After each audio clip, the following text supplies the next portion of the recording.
ये कहानी है इंडिया के missile man, Bharat Ratna doctor APJ Abdul Kalam जी की। साल 1931 के तमिलनाडु के रामेश्वरम में एक गरीब परिवार में जन्मा एक लड़का, जिसके घर लालटेन जलाने के लिए तेल खरीदने तक के पैसे नहीं थे। परिवार को 2 वक्त की रोटी तक मुश्किल से मिलती थी। ना पैरों में चप्पल थी और ना ही सर पर पक्की छत। वो देखता था आसमान में उड़ते पंछियों को और देखता था एक सपना उड़ने का, जिसे उसने समुद्र के किनारे बैठकर देखा था। इस बात से बिल्कुल अनजान कि यही लड़का एक दिन भारत को अंतरिक्ष में पहुंचा देगा, परमाणु महाशक्ति बना देगा और खुद दुनिया के सबसे बड़े लोकतंत्र का महान नायक बन जाएगा। डॉक्टर APJ अब्दुल कलाम जी की एक ऐसी शख्सियत जिसके 0 हेटर्स थे, जिनके मुंह से निकला हर एक शब्द आज के युवा के लिए सबसे बड़ी सीख है और जिनका पूरी दुनिया इतना सम्मान करती थी कि 26 मई 2005 को जब कलाम साहब ने स्विट्जरलैंड में कदम रखा ना, तो उनके सम्मान में वहां की गवर्नमेंट ने उस दिन को साइंस डे डिक्लेयर कर दिया। लेकिन क्या आप जानते हैं कि एक छोटे से कमरे से निकलकर भारत के प्रेसिडेंट बनने तक का उनका सफर इतना मुश्किल था कि कोई आम आदमी बीच में ही दम तोड़ दे। इनफैक्ट कलाम साहब ने भी एक बार अपनी जान लेने की कोशिश की थी। आज हम सर APJ अब्दुल कलाम जी की इसी स्ट्रगल स्टोरी के बारे में बात करेंगे, जो आपको हर मुश्किल से लड़ने की हिम्मत देगी। कलाम का जन्म 1931 में रामेश्वरम में एक बेहद गरीब परिवार में हुआ था। उनके पिता एक छोटी सी नाव चलाते थे, जिससे मुश्किल से 2 वक्त की रोटी मिलती थी। एक छोटे से कमरे वाले घर में कलाम अपने 4 भाई बहन और माता पिता के साथ रहते थे और शाम होते ही उनके घर घना अंधेरा छा जाता था। बस जो हल्की सी रोशनी आती थी वो होती थी चांद की रोशनी, और कभी कभार लालटेन जलाने के लिए तेल खरीदा जाता था, जिसका भरपूर इस्तेमाल वो रात में पढ़ाई के लिए किया करते थे। और उनके माता पिता भी खुद अंधेरे में बैठकर अपने बच्चों को पढ़ने के लिए लालटेन दे देते थे। बचपन से ही कलाम को सीखने में बहुत दिलचस्पी थी। जब 8 साल की उम्र में उन्हें पता चला कि उनके गांव से कई किलोमीटर दूर एक ऐसे टीचर हैं जो 5 साल के बच्चों को फ्री में गणित पढ़ाते हैं, लेकिन उनका एक नियम था कि वो सुबह 4 बजे से 5 बजे के बीच सिर्फ उन बच्चों को पढ़ाएंगे जो नहा कर आएंगे। तभी 8 साल के कलाम ने ठान लिया कि वो मैथ्स तो सीख कर रहेंगे। ऐसे में ठंडी हो, गर्मी हो या बारिश, वो हर सुबह ठंडे पानी से नहाकर और तैयार होकर मास्टर जी के पास पढ़ने चले जाते थे और बहुत जल्द वो सीखने की प्रक्रिया को मास्टर करने लगे। लेकिन वो सिर्फ पढ़ाई से संतुष्ट नहीं थे, वो परिवार की मदद करना चाहते थे। इसीलिए 10 साल की उम्र में उन्होंने पूरे गांव में अखबार बांटना शुरू कर दिया। कलाम साहब हर सुबह अपनी साइकिल पर रेलवे स्टेशन जाते, वहां से दीनामनी नाम के अखबार कलेक्ट करते और पूरे गांव के घर घर में अखबार पहुंचाते। इस दौरान भी वो चलते चलते पूरा अखबार पढ़ लेते थे। वहीं वो अपनी दोपहर मणिकन की लाइब्रेरी में बिताते और ज्ञान की खोज में किताबों, पुराने अखबारों और लिटरेचर के पन्ने पलटते रहते। कलाम साहब कहते थे, हमेशा बड़े सपने देखो क्योंकि छोटे सपने देखना अपराध है। लेकिन वो यहाँ नहीं रुके। समुद्र किनारे घंटों बैठकर उन्होंने आसमान में उड़ते पंछियों को देखा और एक सपना देखा, पायलट बनने का। वो कहते थे, सपने तभी सच होते हैं जब हम उन्हें देखना शुरू करते हैं। लेकिन इस सपने की राह में इतने कांटे बिछे थे कि आगे बढ़ते हुए उनके पैर ही छिल गए, जिसमें सबसे बड़ा कांटा था आर्थिक तंगी। इस सपने को पूरा करने के लिए उनके परिवार ने भी हर संभव कोशिश की। 1951 में उन्हें सेंट जोसेफ कॉलेज में एडमिशन दिलाने के लिए उनकी बड़ी बहन ने अपने सोने के कंगन गिरवी रख दिए। कलाम साहब ने भी पूरी मेहनत से पढ़ाई की और यहाँ से फिजिक्स में डिग्री लेकर वो 1955 में Madras institute of technology IIT पहुंचे एयरोस्पेस इंजीनियरिंग पढ़ने। यहाँ वो एक प्रोजेक्ट पर काम कर रहे थे, मगर समय बीता जा रहा था और प्रोजेक्ट खत्म होने का नाम नहीं ले रहा था, जो देखकर एक बार कॉलेज के डीन काफी गुस्सा हो जाते हैं और उन्होंने गुस्से में अब्दुल कलाम जी से कहा कि अगर तुमने 3 दिन में ये प्रोजेक्ट पूरा नहीं किया तो मैं तुम्हारी स्कॉलरशिप कैंसिल कर दूंगा। जिससे वो इतना घबरा गए कि अगले 3 दिन तक उन्होंने बिना रात की नींद दिए दिन रात उस प्रोजेक्ट पर काम किया और उसे कंप्लीट कर दिया। जो देख डीन काफी खुश हुए और उन्होंने कलाम से कहा कि मैं जानता था कि तुम में वो काबिलियत है, लेकिन मैं देखना चाहता था कि तुम में मुश्किल वक्त को सहन करने की क्षमता है या नहीं। और इसी घटना से उन्हें काफी आत्मविश्वास मिला। लेकिन वो कहते हैं ना, सब कुछ आसानी से मिल जाए तो कोई महान न बन पाए, और उन्हें महान बनाने के लिए ही कुदरत ने उनकी राह में एक और बड़ा ट्विस्ट लाया। जी हाँ, उन्होंने अपने सपनों को पूरा करने के लिए इंडियन एयरफोर्स के एग्जाम दे दिए और इंटरव्यू देने देहरादून चले गए। लेकिन बदकिस्मती से वायुसेना में सिर्फ 8 वैकेंसीज थीं और कलाम साहब को 9th रैंक मिला और वो अपने पायलट बनने के सपने को हकीकत बनाने में फेल हो गए। उस वक्त वो नौजवान अपनी आंखों के सामने हर उम्मीद को टूटते हुए देख रहा था। दुख, दर्द और पीड़ा इतनी थी कि उन्हें अपनी जान लेने तक के ख्याल आए। उस वक्त वो उत्तराखंड के ऋषिकेश में चले गए और एक दिन वो गंगा किनारे टहल रहे थे। उस वक्त उनके दिमाग में नदी में कूदने के ख्याल भी घूम रहे थे, मगर तभी उन पर स्वामी शिवानंदा की नजर पड़ी। उन्होंने कलाम के पास आकर उनके कंधे पर हाथ रखते हुए पूछा, बेटा क्या हुआ?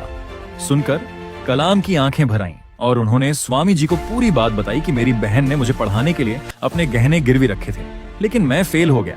अब मुझे कोई रास्ता नहीं दिख रहा कि मैं क्या करूं। तब स्वामी जी ने उन्हें कहा कि बेटा तू असफल नहीं हुआ है, ऊपर वाले ने तेरे लिए और कुछ बड़ा सोचा है, इसीलिए उदास मत हो। वापस जा और कुछ नया करने की कोशिश कर, क्योंकि जीवन में हर रोज सूरज निकलता है और नया सवेरा होता है। स्वामी जी की इस बात से अब्दुल कलाम सर को काफी हिम्मत मिली और उन्होंने वापस आकर defence research and development organisation DRDO join कर लिया। लेकिन यहाँ छोटे मोटे प्रोजेक्ट पर काम करके वो खुश नहीं थे। इसी बीच उनकी मुलाकात विक्रम साराभाई से हुई, जिन्होंने APJ अब्दुल कलाम की काबिलियत से खुश होकर उन्हें अपना स्टूडेंट बना लिया और Indian National Committee of Space Research INCOSPAR में ट्रांसफर मिल गया, जहां उनका पहला मिशन था भारत के पहले रॉकेट की उड़ान भरना। लेकिन शुरुआती स्टेज में होने के कारण इनकोस्पर के पास ना तो कोई वर्कशॉप थी और ना ही कोई ऑफिस। हर चीज कठिन लग रही थी। इसे अंजाम देने के लिए उन्हें सबसे पहले एक जगह चाहिए थी। कलाम साहब और उनकी टीम ने हार नहीं मानी। उन्होंने केरला के थंबा गांव में एक चर्च को अपना वर्कशॉप बना लिया और वहां के फादर के घर को अपना ऑफिस। फिर सरकार से मिले थोड़े बहुत पैसों से उन्होंने बकायदा पूरे रॉकेट को ही बना डाला। लेकिन यहाँ पर उनकी मुश्किलें खत्म नहीं हुई, क्योंकि रॉकेट को लॉन्च पैड तक ले जाने के लिए उनके पास कोई साधन नहीं था। तभी उन्होंने रॉकेट के पूरे पार्ट्स को डिसमेंटल किया और सभी टुकड़ों को बैलगाड़ी और साइकिल की मदद से लॉन्च पैड तक पहुंचाया। After months of hard work and experimentation, finally in मुश्किलों के बाद 21 नवंबर 1963 को यह रॉकेट लॉन्च करके भारत ने अंतरिक्ष में अपना पहला कदम रखा। लेकिन क्या आप जानते हैं कि एक मिसाइल मैन जिन्होंने इस देश को उसकी असली ताकत दिखाई, उनका नाम मिसाइल मैन एक सक्सेसफुल नहीं बल्कि एक फेल प्रोजेक्ट से पड़ा था। जी हाँ, तो हुआ यह था कि साल 1959 में डॉक्टर अब्दुल कलाम भारत के सबसे पहले सैटेलाइट लॉन्च प्रोजेक्ट SLV-3 के डायरेक्टर बने। मगर उस वक्त जनता को स्पेस में जाने की अहमियत पता ही नहीं थी, इसीलिए लोगों ने कई सवाल उठाए और उन्हें इस मिशन के लिए काफी कम बजट मिला। लेकिन फिर भी सर APJ अब्दुल कलाम इस मिशन के लिए इतने ज्यादा डेडिकेटेड थे कि उन्होंने अपने करियर में एक भी वीकेंड ऑफ नहीं लिया, कोई छुट्टी तक नहीं बनाई और खून पसीने से SLV-3 को तैयार किया। इसी बीच उनके पिता की मौत हो गई, लेकिन वो अपने लक्ष्य से भटके नहीं। उन्होंने इस प्रोजेक्ट को अपनी निजी जिंदगी से ऊपर रखते हुए पूरा किया। लेकिन जब अगस्त 1979 में उनकी 10 साल की मेहनत की असली परीक्षा हुई, यानी कि रॉकेट लॉन्च हुआ, तब यह सितारों को छूने के बजाय बंगाल की खाड़ी में जा गिरा। उस वक्त लोगों ने उन्हें काफी ताने मारे, बहुत खरी खोटी सुनाई। ऐसे में किसी भी इंसान की हिम्मत टूट सकती है, लेकिन उन्होंने हार मानने के बजाय अपनी गलतियों पर ध्यान दिया और सिर्फ एक साल के अंदर 18 जुलाई 1980 के दिन SLV-3 रोहिणी का सक्सेसफुल लॉन्च करके उन्होंने भारत का झंडा अंतरिक्ष में लहरा दिया। इस नई सक्सेस ने उनके स्टेटस को एक्सपोनेंशियल ग्रोथ दे दी, जिसके बाद उन्होंने भारत के बैलिस्टिक मिसाइल्स जैसे कि अग्नि और पृथ्वी के प्रोजेक्ट्स को भी सक्सेसफुली पूरा किया, जिसकी वजह से उन्हें साल 1981 में पद्म भूषण और 1990 में पद्म विभूषण से सम्मानित किया गया। लेकिन जिस उपलब्धि के लिए उन्हें भारत रत्न से नवाजा गया वो था पोखरण 2। जी हाँ, सर अब्दुल कलाम, भारत के कुछ और महान वैज्ञानिकों और इंडियन आर्मी की टीम ने मिलकर अमेरिका की सैटेलाइट की आंखों में धूल झोंककर भारत का दूसरा न्यूक्लियर टेस्ट किया था और इसी के साथ भारत एक न्यूक्लियर सुपर पावर देश बना था। इस नई उपलब्धि ने भारत को बाकी सभी देशों से डिफरेंशिएट कर दिया और उसे एक प्रीमियम पोजीशनिंग भी मिल गई। आप में से काफी कम लोग जानते होंगे कि कलाम साहब कुछ समय के लिए अमेरिकन स्पेस एजेंसी नासा में भी ट्रेनिंग लेने के लिए गए थे। वहां उन्होंने एक बहुत बड़ा गैप स्पॉट किया।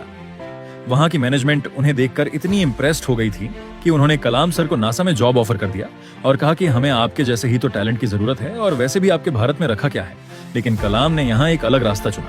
वो मुस्कुराए और इंडिया को स्पेस तक पहुंचाने की जिद के साथ वापस लौटे और अपनी जिद को पूरी भी किया।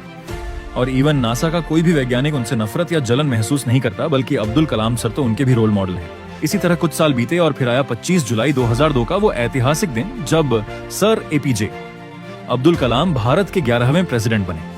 लेकिन आपको यह जानकर गर्व होगा कि उन्होंने कभी अपनी प्रेसिडेंट सैलरी नहीं ली, बल्कि उसे गरीब और पिछड़े हुए गांव में डोनेट कर दिया ताकि वहां भी स्कूल बने और वहां बड़े सपने देखने वाले किसी बच्चे को उनके जैसा संघर्ष न करना पड़े। मगर फिर 27 जुलाई 2015 के दिन हमने उन्हें हमेशा हमेशा के लिए खो दिया। लेकिन सर APJ अब्दुल कलाम आज भी हमारी यादों में जिंदा हैं और उनकी बात करते ही आंखें खुशी के आंसुओं से भर आती हैं। इसीलिए आज मेरे लिए नहीं बल्कि उनके ट्रिब्यूट में हम इस वीडियो को जितना हो सके लाइक करिए और शेयर कीजिए और कमेंट बॉक्स में कलाम साहब की तारीफ में 2 शब्द जरूर लिखिए। कुछ नहीं तो मिसाइल मैन की जय हो यह लिखिए। हम उम्मीद करते हैं कि संघर्ष से भरी इस कहानी से आपको काफी हिम्मत मिली हो। अगर आप भविष्य में ऐसे ही स्ट्रगल स्टोरी सुनना चाहते हैं तो रीड रिकैप रिपीट को सब्सक्राइब करके पास वाली घंटी जरूर दबा दीजिएगा। इस वीडियो के एंड में कलाम साहब की कुछ बातें कहना चाहूंगा। वो कहते थे, सपने वो नहीं होते जो आप नींद में देखते हैं, बल्कि सपने वो होते हैं जो आपको सोने नहीं देते। जब आपका सिग्नेचर ऑटोग्राफ में बदल जाए तब समझ लेना कि आप कामयाब हो चुके हो और इंतजार करने वालों को सिर्फ उतना ही मिलता है जितना कोशिश करने वाले छोड़ के जाते हैं।